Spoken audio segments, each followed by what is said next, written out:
What are you saying, guys? Welcome back to another video. My name's Isa and I'm a medic studying in London. So today's video is going to be all about the biceps. Now there are loads of different exercises out there that target the biceps. If you just scroll through Instagram or YouTube, you'll see all sorts of fancy stuff. But there are only 3 exercises that you really need, and then we're going to go through them in just a second.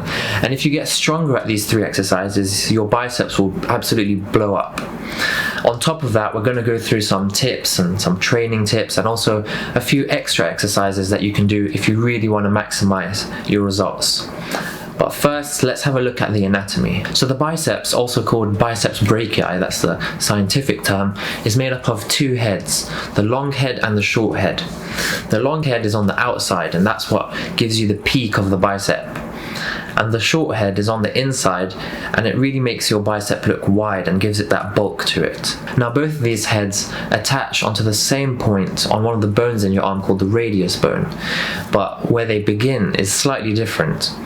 And this has implications in the way we train them, and it means that they work slightly different to one another.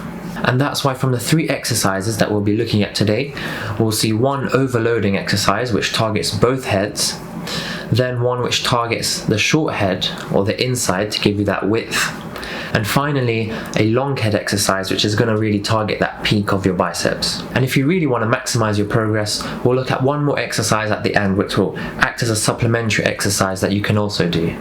So at number 1 we have the standing bicep curl, and this will be preferably with a bar as opposed to dumbbells. So what you want to do is grab the bar with your arms around shoulder width apart and simply curl from there. And you want to put a good amount of weight on it that's actually going to make you work, because this is going to be the heaviest exercise that we use for the biceps, and this is going to help create those tears in the muscle on the eccentric way down. And this is one of the ways that your muscle can hypertrophy, which means grow basically. Alternatively, you can do a chin up or a weighted chin up, and this is more or less the same movement except for one difference, which is you're going to be using more of your back and chest as well in the chin up. And so this video is focusing on just the biceps alone, and so if that's your focus, then you'd rather stick to the barbell standing bicep curl.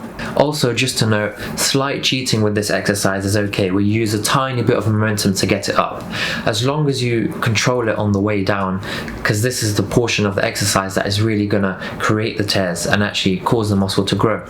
A lot of people kind of frown upon cheating or using any momentum at all and would rather do strict curls, but then you're kind of losing out on the amount of weight that you can add to it and the amount of force that the bicep is being subject to. But at the same time, you don't want to go overboard and use too much momentum where the bicep isn't really doing anything. It's just you're swinging back and forth, which is bringing the weight up and down. Next up, we have one of my favorite exercises, which is the incline dumbbell curl, and this is going to be targeting the long head.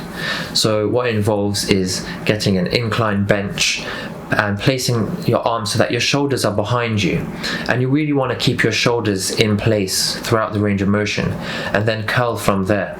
The reason that we're pushing our shoulder backwards like this is so that the long head is really targeted. And if you remember when I said the 2 heads of the biceps start at different places, the long head actually crosses the shoulder joint. So whenever we do a curl with our shoulders behind us, we're putting more stretch on that long head of the bicep, and so it's in a more loaded position and it works more in that position, and therefore you create more tears and you're going to have more hypertrophy in that long head. And if you really want to maximize the stretch you're getting on this muscle, at the bottom of the curl, it's best to keep your hands in a neutral position and then supinate on your way up.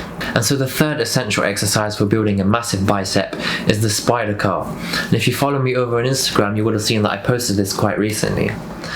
This exercise is going to be targeting the short head of the bicep and give you that width that we spoke about. And I prefer to do these with dumbbells as opposed to a bar, because then you're training each arm independently, and so each one is working as much as the other, and so you're less likely to end up with any imbalances that might occur. And you may have noticed that in this exercise, our shoulders are now in front of our body while we're doing the curl. And so this is going to be activating the short head more. Once again, if you want to maximize the stretch at the bottom, you can return your hands to a neutral position and then supinate on your way up. And so you may be thinking that this looks quite similar to another exercise, the preacher curl. And the preacher curl also does the same thing, so it targets the short head. But the reason that I prefer the spider curl is that when you flex at the top of the curl, you can pull your shoulders up a bit and just flex the shoulders a bit, because we also know that the bicep is a weak flexor of the shoulder, and so you're just getting a bit of a stronger contraction with the spider curl than the preacher curl. And so there you have the three main exercises that you want to focus on. Now, here's an extra one for you, which is a supplementary exercise, and it's going to be the cross-body hammer curl. So this exercise targets the brachialis muscle, which is actually underneath the biceps, and so while it's not going to exactly train your biceps exclusively, it's going to make your biceps look much bigger because it's going to be bulging out. It kind of pushes your triceps and biceps outwards, and so it makes your arms appear bigger. The reason that we're doing this cross-body variation as opposed to the standard hammer curl is because we want to minimize the amount of work the forearm's doing.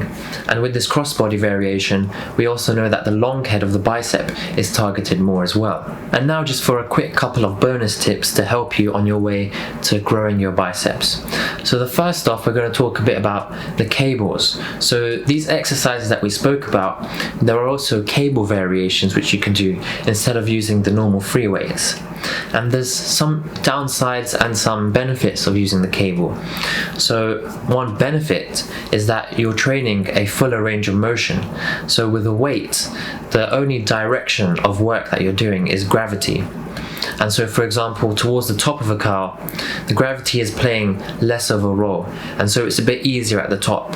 Whereas if you use a cable, you're maintaining the difficulty throughout the range of motion and the work that the muscle is doing. Now, the downside to this is because the muscle is doing more work, you're going to have to go lighter, and so you may not necessarily get the same amount of eccentric tears and mechanical tears in the biceps.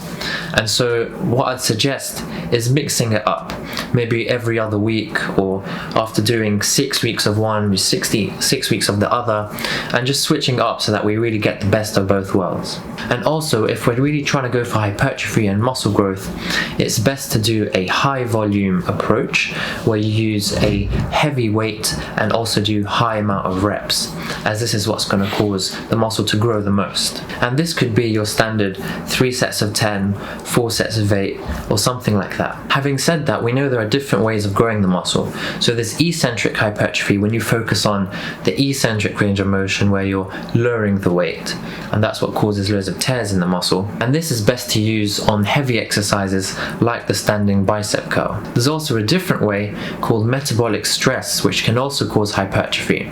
And this is essentially when you get a really high amount of blood flow into the muscle and you get that pump, kind of like, you know, what Arnold Schwarzenegger spoke about in Pumping Iron, if any of you know what I'm talking about. And so at the same time, you can incorporate some sets where you're going to go for really high reps, say 20 reps, 15 to 20 reps, and have low rest between each set, and really trying to just work on that pump in the bicep. And so if you incorporate these two methods into your training program, you're more likely to see your biceps blow up. And that wraps it up for today's video. Thank you very much for watching.